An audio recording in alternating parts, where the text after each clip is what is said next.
you're still here.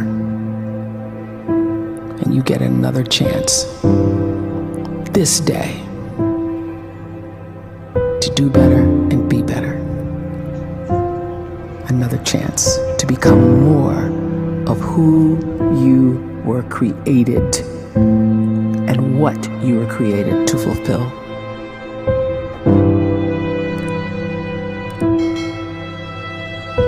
Everyone in the world is capable of living outside the role or beyond the roles that they place themselves in, no matter what it is. You're not just a dad, you're not just a banker, you're not just a brother or a son or a convict. It doesn't matter. Like, everyone is bigger, much bigger, infinitely bigger than the roles they place themselves in, and is capable of reaching potential greater than anything they could imagine.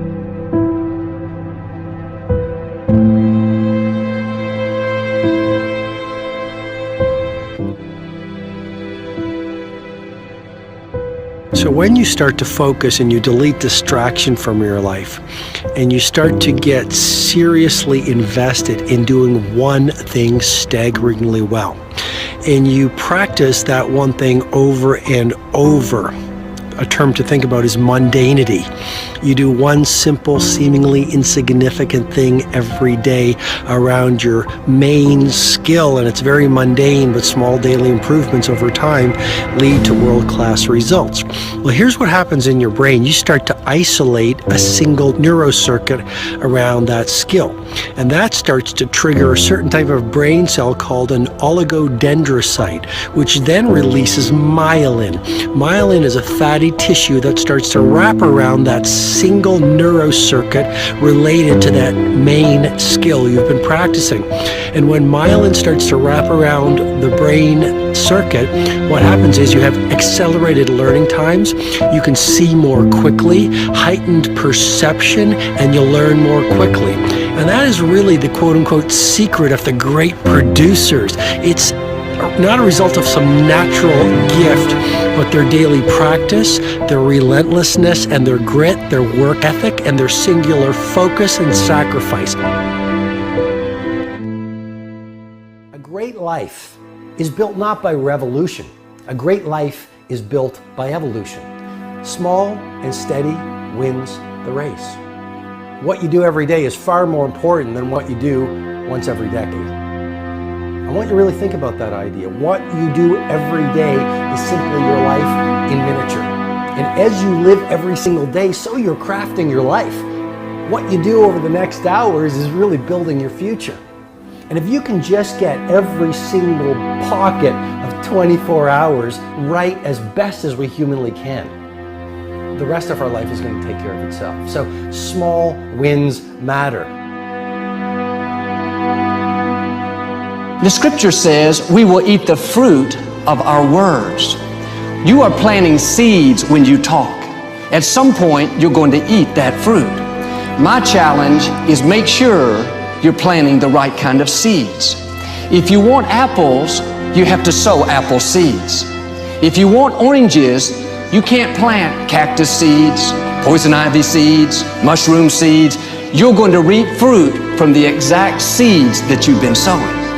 In other words, you can't talk negative and expect to live a positive life. You can't talk defeat and expect to have victory. You can't talk lack, not enough, can't afford it, never get ahead, and expect to have abundance. If you have a poor mouth, you're going to have a poor life. If you don't like what you're seeing, start sowing some different seeds.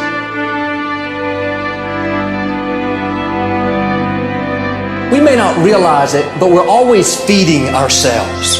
What we watch, listen to, the people we're around, the thoughts we're dwelling on, that's feeding our inner man. If you go to lunch with people that talk bad about the boss, make fun of a coworker, put down a friend, they're feeding you gossip, feeding you jealousy, feeding you disrespect.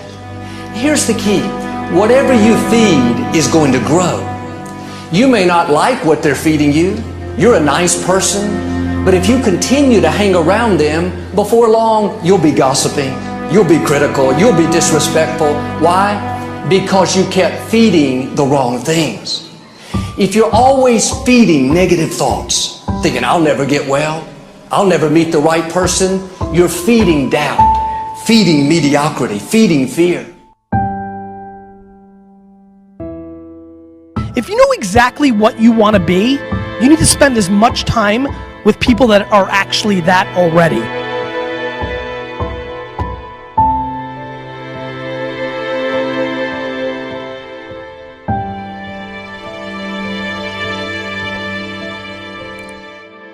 You cannot let a fear of failure, or a fear of comparison, or a fear of judgment stop you from doing what's going to make you great.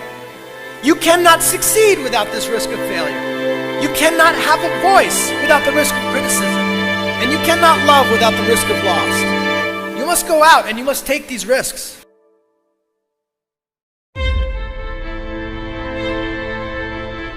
You don't have the time to waste time, because time doesn't wait till you discover your purpose. If you don't know why you was born, time is still moving. And if you discover your purpose at 90 years old, it's too late.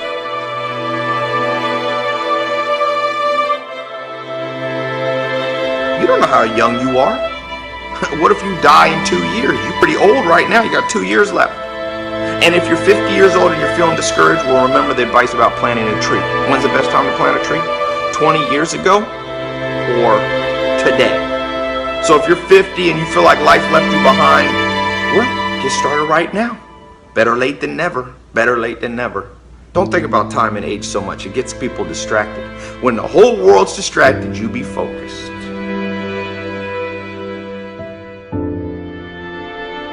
You have to trust your own voice, your own ideas, your honesty, your vulnerability, and through this you will find your way. You do not have to be fearless. Just don't let fear stop you. Live like this as best you can, and I guarantee you will look back on a life well lived. You are capable of greatness in your profession, and more importantly, in your quality of self. Stay hungry. Stay young at heart. Take those risks. You are going to change the world around you in big ways and in small.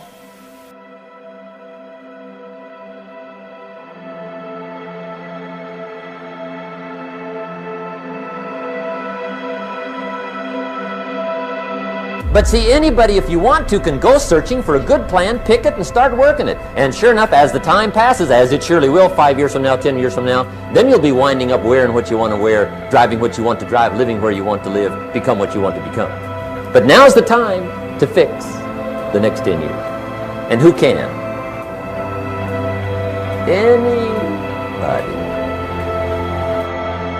You were created to give life and make a difference with your gift somewhere.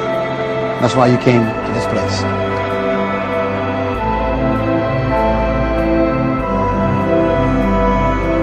You want to improve? You want to get better? You want to get on a workout program or a clean diet? You want to start a business? You want to write a book or make a movie or build a house or a computer or put together some mobile application? Where do you start? You start right here. And when do you start? You start right now. You initiate the action aggressively. You go.